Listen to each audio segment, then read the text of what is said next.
Making movies is a beautiful thing, but it can be dangerous, even deadly.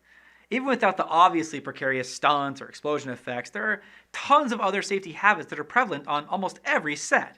And even if your set only appears to be dangerous, police can be called and your production can be shut down.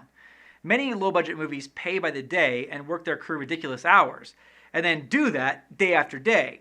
This is dangerous because crew members have to break down and pack up their gear at the end of the day, which can take another several hours.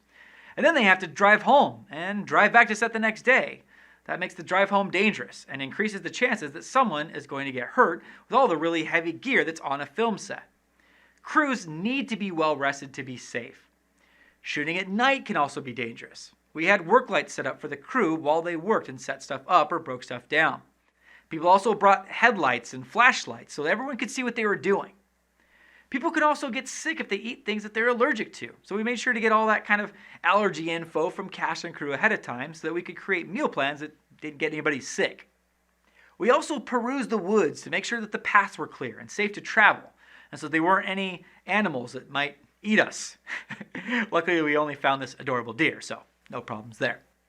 We also had to be safe with our props because we had props with fire on them.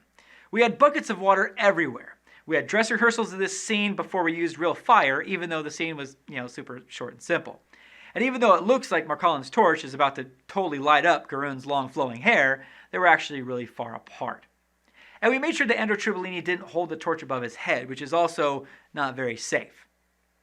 You also want to make sure that if you're doing anything that even looks like it's dangerous, it can still cause serious problems if there are bystanders. If you're using fake weapons or fake blood, you'll want to make sure that you get permits and permission.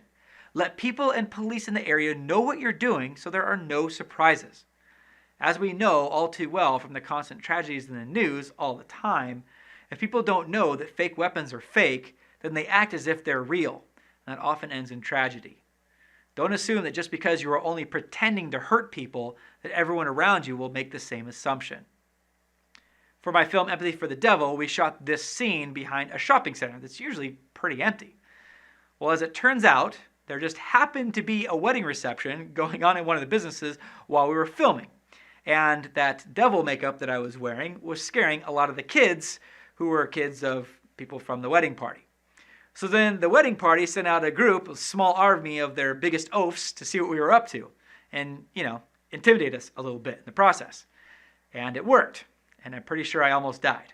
Now, was my makeup dangerous? No, not in any way. But it still almost led to my utter destruction because I didn't bother to tell anyone what we were doing before we shot there. Filmmaking is anything but a typical job. So many weird experiences. On one short we did, we inadvertently filmed a bank robber fleeing from the scene of a crime after he had robbed a bank. He just walked right through our shot. Filmmaking just kind of puts you out there in the world, So the potential for bodily harm is huge. But no one should have to worry about getting hurt when they come to work on a film set. Do your part to think through all possible scenarios to make sure that your set is as safe as it can be.